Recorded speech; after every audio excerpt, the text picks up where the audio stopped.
नमस्कार दोस्तों, स्वागत है आपका स्टडी फॉर सिविल सर्विसेज में। वीडियो को पूरा देखिए। कोई भी आपका फीडबैक है, कोई सजेशन है, तुरंत वीडियो में कमेंट करके जरूर बताइए। अच्छा लगे तो वीडियो लाइक जरूर कर लीजिए और ऐसे वीडियो लगातार फ्री में पाने के लिए चैनल को तुरंत सब्सक्राइब कर लीजिए और बेल आइकन को जरूर टैप कर लीजिए ताकि आगे भी सारे वीडियो आपको मिलते रहे। यूट्यूब में फॉलो करते हैं तो प्लीज ये वाला फ्री टेलीग्राम चैनल जरूर ज्वाइन कर लीजिएगा। सारे नोटिफिकेशन, सारे अपडेट यहीं पे आते हैं, ध्यान रखिएगा। स्टडी फॉर सिविल सर्विसेज का कोई भी पेड ग्रुप अगर आपको ज्वाइन करना है तो सिर्फ 8564805606097523860897152445 यही नंबर है हमारे, सिर्फ जहां पे कॉल या व्हाट्सएप कर सकते हैं। इंस्टाग्राम पे हमारा पेज जरूर फॉलो कर लीजिएगा, studyforcivil.services है। ट्विटर पे हमको जरूर फॉलो कर लीजिएगा, @studyforcivils है। सारे क्वेश्चन अटेम्प्ट करिए और स्कोर अपना तुरंत कमेंट करके बताइए।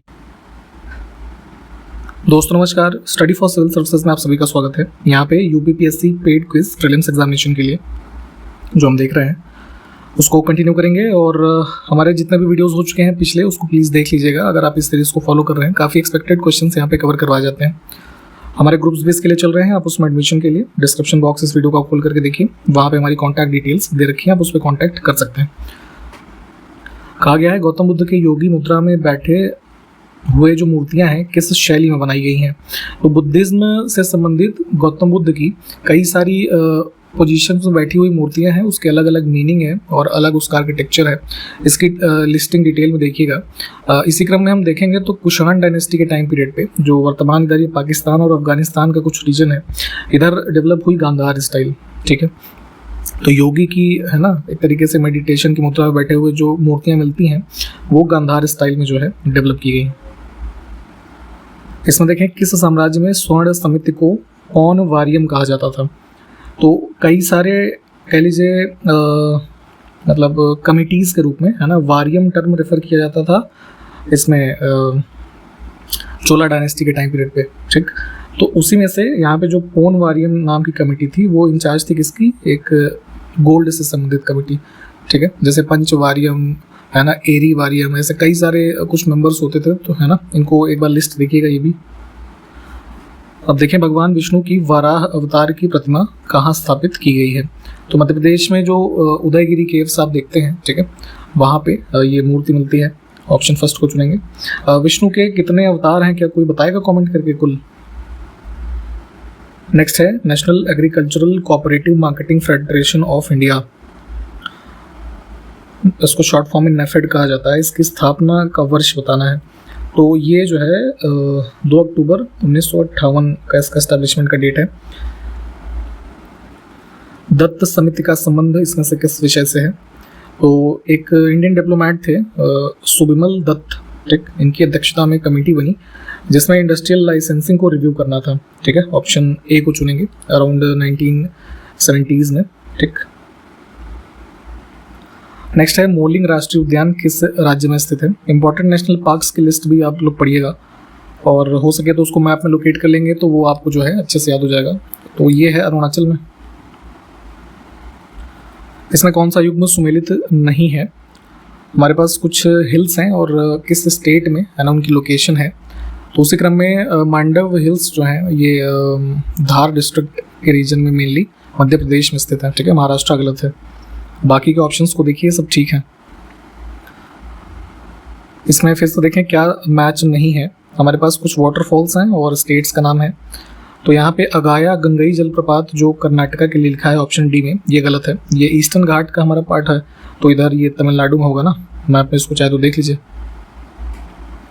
उत्तर प्रदेश के प्राचीन नगरों के नाम और उसमें वर्तमान नाम लिखे हुए हैं। ठीक है, दूसरे साइड में तो कौन सा युग्म सुमेलित नहीं है। तो देख लीजिए यहाँ पे लिस्टिंग। ऑप्शन डी को अगर देखेंगे, महोत्सव नगर जो है ये हमारा एंशिएंट नेम है किसका, जो बुंदेलखंड रीजन में हमारा महोबा है ना उसका। ठीक, ये गलत हो जाएगा। बाकी के ऑप्शंस हमारे ठीक हैं। फिर से देखें क्या सुमेलित नहीं है। हमारे पास कुछ वाटरफॉल्स हैं और एसोसिएटेड रिवर्स है ना, किस रिवर से संबंधित है वो। तो कर्नाटका में देखेंगे आप जो हमारा जोग जलप्रपात है इसको गैरसोपा वाटरफॉल्स भी कहते हैं, ये भी नाम ध्यान रखिएगा। और शरावती रिवर जो है ना इससे संबंधित है ये। नेक्स्ट देखिए भारतीय नौसेना के प्रोजेक्ट 17 अल्फा, इसके तहत निर्मित छठे नौसैन्य युद्धपोत जिसका नाम है विंध्यगिरी, नाम इंपॉर्टेंट है देखेंगे। और इसका कोलकाता में उद्घाटन किसके द्वारा किया गया। तो अभी रिसेंटली जो है प्रेसिडेंट के द्वारा यहाँ पे इसको जो है इनॉग्रेट किया गया एक तरीके से।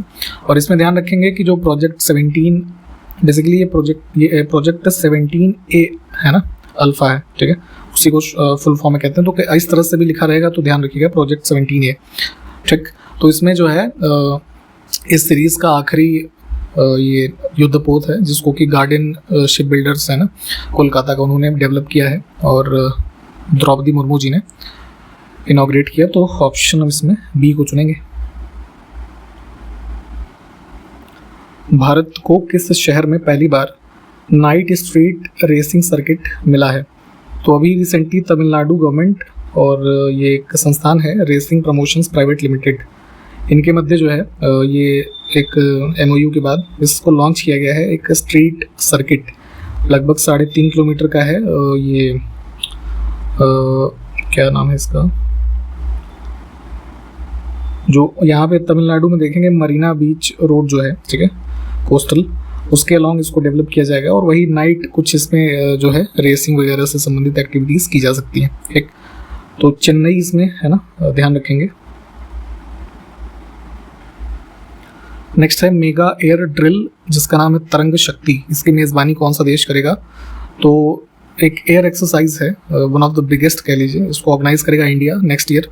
और इसमें जो है जैसे France, UK, Australia, US, Japan, ठीक है, ये सब देश शामिल होंगे। नेक्स्ट है हाल ही में केंद्र सरकार ने किस शहर में स्थित नेहरू मेमोरियल का नाम बदल करके प्रधानमंत्री संग्रहालय और पुस्तकालय कर दिया है, ठीक है। तो ये जो मेमोरियल था न्यू दिल्ली में स्थित है, ठीक, इसको रीनेम किया गया है। हाल ही में प्रधानमंत्री मोदी की अध्यक्षता में केंद्रीय कैबिनेट ने PM ई-बस सेवा योजना को मंजूरी दी है, ठीक है, ध्यान रखेंगे स्कीम का नाम। और इसके तहत देश में कितनी नई ई-बसें चलाई जाएंगी? तो जो है यहाँ पे PM ई-बस सेवा के अंतर्गत इलेक्ट्रिक बसेस चलाई जाएंगी जो है 10,000 कुल, ठीक है। और इनका जो ऑपरेशन होगा पूरे देश भर में वो PPP मॉडल पे होगा, ठीक, पब्लिक प्राइवेट पार्टनरशिप।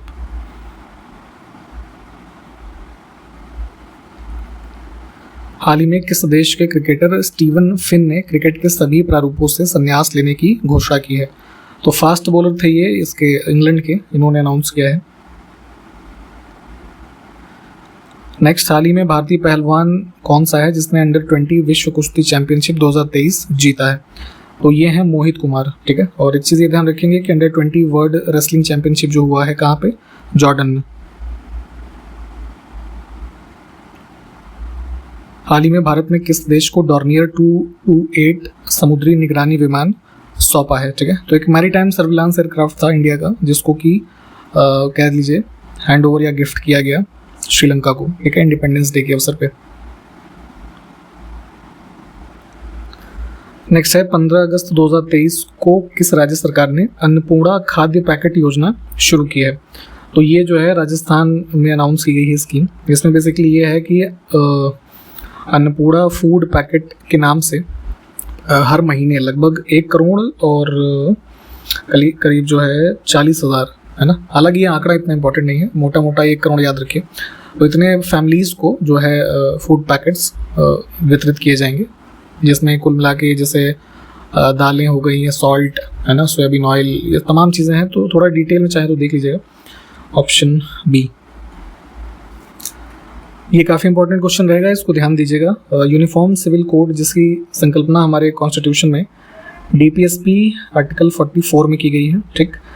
और तो रिसेंटली जो है सेंट्रल गवर्नमेंट ने एक ड्राफ्ट भी प्रपोज किया था जिसके अंतर्गत कुछ फीडबैक मांगे गए थे, तो इसको इम्प्लीमेंट करने की दिशा में वो लोग कार्यरत थे, ठीक। तो इन्हीं चर्चाओं के बीच कई सारे स्टेट इसको सपोर्ट कर रहे हैं, जिसमें हर धर्मों के लोगों के लिए, आप इसको डिटेल में ये UCC को पढ़िएगा कि सभी धर्मों के लिए जो एक मैरिज सेटलमेंट वगैरह से संबंधित समान कानून होने चाहिए। तो उसी के क्रम में है, लेकिन इसके जो है कह लीजिए इस लॉ के अगेंस्ट में जो पहला स्टेट बना है इंडिया का जिसने लॉ पास किया अपनी स्टेट की असेंबली में, वो है केरला, ठीक। इनके कुछ कंसर्न्स हैं और इस लॉ के संबंध में, तो इस न्यूज़ को भी कवर करेंगे। यहाँ पे डी ऑप्शन को फिलहाल चुनते हैं। देश का पहला यूनिटी मॉल किस शहर में स्थापित किया जाएगा ये बताना है। तो देखिए, भारत सरकार का जो फाइनेंस मिनिस्ट्री है उसके द्वारा स्पॉन्सर किया गया है इसके लिए जो फंड्स हैं, और इसको सेटअप किया जाएगा जो है उज्जैन में, ठीक। और ये इसके ऑब्जेक्टिव की अगर बात करें तो इसमें ध्यान दीजिएगा कि मतलब ये जैसे आप नॉर्मल कुछ प्राइवेट शॉपिंग मॉल्स वगैरह देखते हैं उससे ये भिन्न है। भिन्न किस रूप में है कि एक ऐसा वन स्टॉप मार्केट प्लेस होगा जहाँ पे सेल्स और प्रमोशन की जाएगी भारत के जितने भी, जैसे वन डिस्ट्रिक्ट वन प्रोडक्ट हैं, ठीक है, जितने भी जीआई प्रोडक्ट्स हैं और हैंडीक्राफ्ट्स हो गए, ठीक, जो और कुछ अन्य लोकल प्रोडक्ट्स हैं। तो कोशिश इसमें ये रहेगी कि जितने भी मतलब कह लीजिए इम्पॉर्टेंट, या फिर कोशिश रहेगी कि सारे ही प्रोडक्ट्स जो इम्पॉर्टेंट हैं उनको डिस्प्ले किया जाएगा, जो कि देश के सारे जिलों से लिए गए होंगे, है ना, इस मॉल में। तो इम्पॉर्टेंट रहेगा ये भी आने वाले दिनों के लिए, ध्यान रखेंगे इसको। हाल ही में भारतीय कला और विरासत का जश्न मनाने वाला 3 दिवसीय कार्यक्रम भारत उत्सव किस शहर में आयोजित किया गया? तो दुबई में, है ना, इसको आयोजित किया गया है ये इंडिपेंडेंस डे के टाइम पीरियड पे, ठीक। बहुत सारे इंडियंस लोग यहाँ पे रहते हैं, तो वही जो है इन्हीं सब चीज़ों को, जो इंडियन इंडिपेंडेंस से संबंधित हमारी अचीवमेंट्स हैं, कल्चरल हेरिटेज है हमारे इंडिया का, इन सबको डिस्प्ले वगैरह किया गया, ठीक।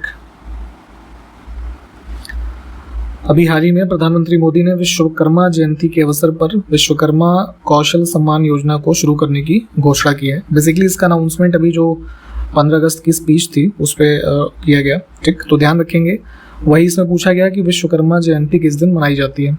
तो प्रतिवर्ष ये डेट फिक्स होती है 17 सितंबर, है ना। तो यहाँ से विश्वकर्मा कौशल सम्मान योजना, जिसमें हमारे मतलब जैसे ये बढ़ई वगैरह हो गए या इस तरह के जो नाई वगैरह, कई सारी इसमें कैटेगरीज बताई गई हैं, इन सबको शामिल करते हुए उनसे संबंधित एक स्कीम जो है इसको स्टार्ट किया जाएगा, ठीक। तो यहाँ पे सी विकल्प सही है। हाल ही में जारी रिपोर्ट के अनुसार देश में राजकोषीय स्वास्थ्य किस राज्य का सबसे बेहतर है? तो जितने भी स्टेट्स हैं इंडिया में, फाइनेंशियल कह लीजिए कंडीशन के रेफरेंस में फिजिकल हेल्थ किसकी सबसे अच्छी है? तो अभी कुछ रिवाइज्ड बजट एस्टिमेट के बाद एक रिपोर्ट के अनुसार महाराष्ट्र देश में सबसे ज़्यादा जो है फिजिकल हेल्थ में सबसे टॉप पे है। सेकंड उसमें है ये छत्तीसगढ़, ठीक है, थर्ड पे ओडिशा। तो 3 तो कम से कम ध्यान रखिएगा। नेक्स्ट है इसरो का आदित्य L1 मिशन, इसमें से किससे संबंधित है?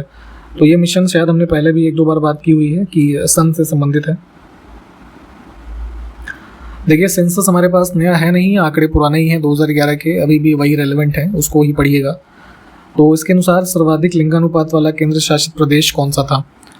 तो इसमें जो है पुडुचेरी का नाम है, हम ना इसमें बी विकल्प में जो है इसको चुनेंगे। इस पर जो है प्रति जो है 1000 पुरुषों पे कह लीजिए, महिलाओं की संख्या थी 1038। अब सेंसस 2011 के अनुसार ही न्यूनतम जनसंख्या वृद्धि किस राज्य में हुई थी? तो नॉर्थ ईस्टर्न स्टेट हमारा जो नागालैंड है, यहाँ पे जो वृद्धि हुई है ना, वृद्धि नहीं हुई बल्कि ये माइनस में था, ठीक है। जो पॉपुलेशन 2001 से 2011 के बीच रही इनकी ग्रोथ, वो -0.47%, ठीक। नेक्स्ट है चुनार किस उद्योग के लिए प्रसिद्ध है? तो उत्तर प्रदेश में जो मिर्ज़ापुर डिस्ट्रिक्ट है उसका ही पार्ट है चुनार, और यहाँ पे सीमेंट इंडस्ट्रीज़ भी हैं। इसके अलावा जैसे यहाँ पे ये प्लास्टर ऑफ पेरिस और कह लीजिए क्ले वर्क से बने हुए प्रोडक्ट भी काफ़ी फेमस हैं, जैसे कप वगैरह काफ़ी यहाँ पे मैन्युफैक्चरिंग होती है, ठीक। तो इसको भी ध्यान रखेंगे, ऑप्शन बी। नेक्स्ट है निम्नलिखित जलप्रपातों में से कौन वेनेजुएला में स्थित है? ठीक, तो ये सेंट्रल अमेरिकन रीजन में आप देखेंगे, यहाँ वेनेजुएला में है एंजल फॉल्स, ठीक है, वन ऑफ द हाईएस्ट, लगभग 1000 मीटर के आसपास का एलिवेशन है। इसमें कौन से जलप्रपात तथा नदी का युग्म सुमेलित नहीं है, या सम्मिलित लिखा है इन्होंने, तो कोई नहीं। इसमें लोध वाटरफॉल जो है ये झारखंड में है, और एसोसिएटेड जो रिवर है वो बूढ़ा रिवर है, ठीक है। बाकी के विकल्प ठीक है, इनको देख लीजिए। इसमें देखें कौन सा एक खनिज उत्तर प्रदेश में नहीं पाया जाता है। तो एक ये रिपोर्ट आती है इनकी इंडियन ब्यूरो ऑफ माइंस की, तो 2019 वाली जो रिपोर्ट है लेटेस्ट, वो उसके आंकड़े अवेलेबल हैं। अगर आप हमारे पेड ग्रुप में होंगे तो ऑलरेडी इसकी जो है हम PDF आपको प्रोवाइड कर चुके हैं। तो उसके क्रम में देखेंगे उत्तर प्रदेश में माइका के जो है हमारे ये रिजर्व्स नहीं मिलते हैं। ठीक, ओवरऑल देखेंगे इंडिया में तो जैसे आंध्र प्रदेश लीडिंग इसका कह लीजिए शेयर जिसके पास है, तो इसको चुनेंगे, बाकी के विकल्प ठीक हैं इसमें। नेक्स्ट है कालपोंग जल विद्युत परियोजना, इसमें से किस राज्य या केंद्र शासित प्रदेश में है? तो ये है अंडमान निकोबार में, ऑप्शन फर्स्ट।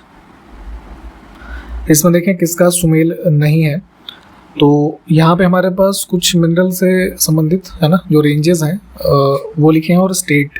तो जैसे बैलाडीला रेंज जो हमारी है ये छत्तीसगढ़ में है और किसके लिए फेमस है? आयरन ओर के प्रोडक्शन के लिए। ठीक, फिर से देखें क्या करेक्टली मैच नहीं है इसमें। हमारे पास कुछ डैम हैं, परियोजनाएं हैं और संबंधित रिवर।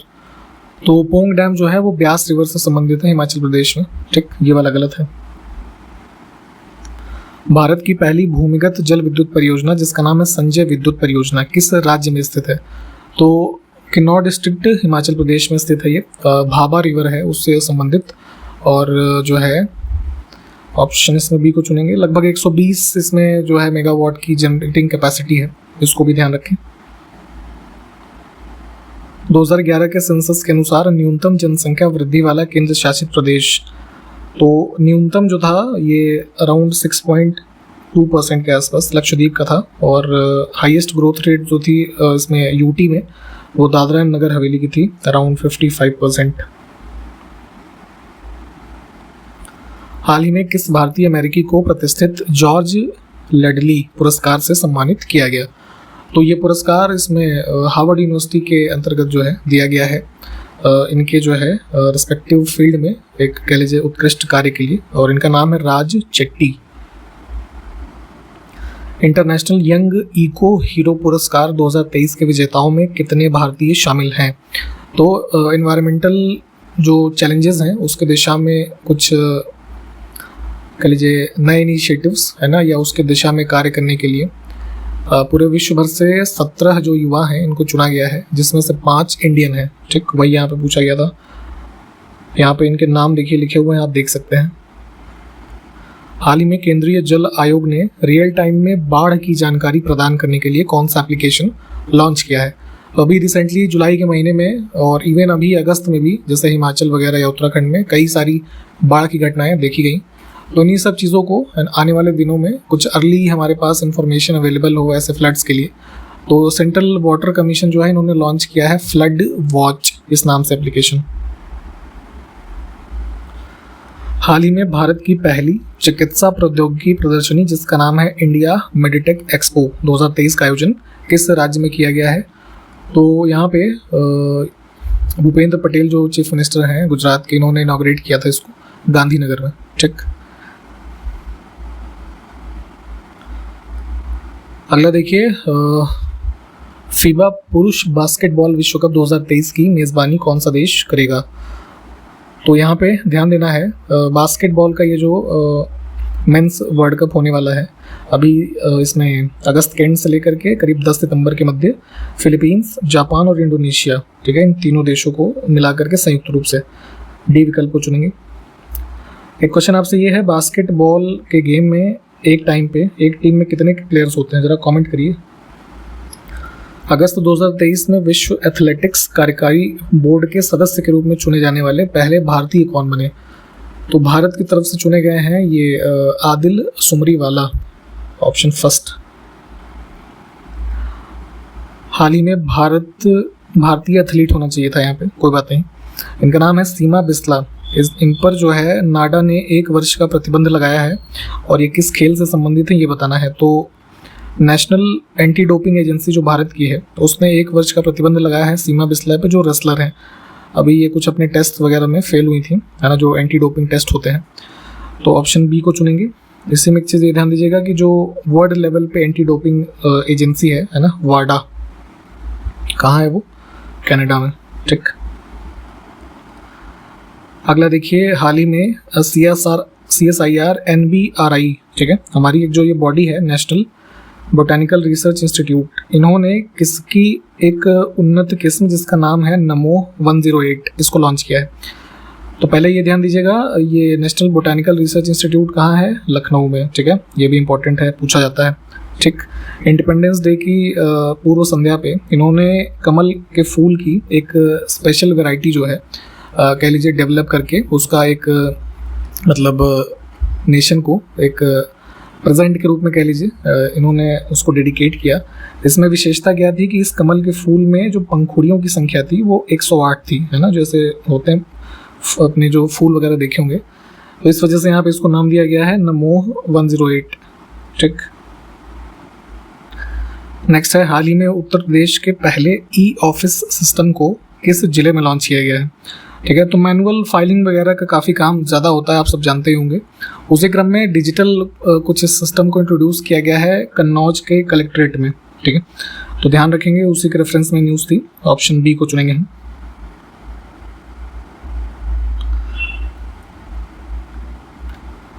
इसमें कौन सा उष्णकटिबंधीय मरुस्थल नहीं है। तो आप जैसे अर्थ पे ट्रॉपिकल रीजन्स देखते हैं, ठीक है, ट्रॉपिक ऑफ कैप्रिकॉर्न, कैंसर और इक्वेटर के मध्य। तो यहाँ इसको मैप में लोकेट करेंगे तो जैसे हमारे जो ये मेजर डिजर्ट्स हैं, जैसे अरेबियन डिजर्ट हो गया, है ना, अटाकामा इधर हो गया, और कालाहारी हो गया अफ्रीका में। ठीक है, ये सब तो हमारे ट्रॉपिकल रीजन्स में आएंगे। ठीक है, परंतु जैसे इधर गोभी और तकला मकान ये सब जो है ये इससे हमारे रेंज में नहीं आते हैं। ठीक, एक बार मैप पे इन जितने भी डेजर्ट्स की लोकेशन है उसको लोकेट कीजिएगा। चीज़ें चूँकि पूछी जाती हैं तो याद होनी ज़रूरी है। इसमें से कौन सा मरुस्थल दक्षिणी गोलार्ध में स्थित है। ठीक है, तो हमारे मध्य से इक्वेटर के ऊपर नॉर्दर्न हेमिस्फीयर, साउदर्न हेमिस्फीयर नीचे, तो साउदर्न रीजन में हमारा कौन सा पड़ेगा, ये कालाहारी। ठीक है, जो इधर साउदर्न अफ्रीका का पार्ट है, ठीक, उसके हिस्से में। बाकी के सब ऊपर ही नॉर्दर्न में ही है।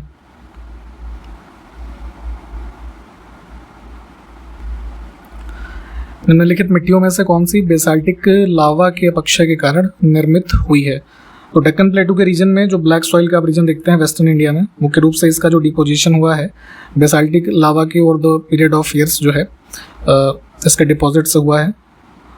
ऑप्शन फर्स्ट को चुनेंगे, ब्लैक सॉइल। और इसका दूसरा नाम क्या होता है, रेगुर। ठीक, ये भी कई बार लिखा मिलेगा। ठीक है, तो यहाँ तक हमने देखा है आज के इस वीडियो में। जो क्वेश्चंस पूछे गए हैं उसको कमेंट कीजिए, मैप वाली चीज़ों को प्लीज़ लोकेट कीजिएगा। हम कंटिन्यू करेंगे अगले वीडियो में। तब तक के लिए नमस्कार, जय हिंद।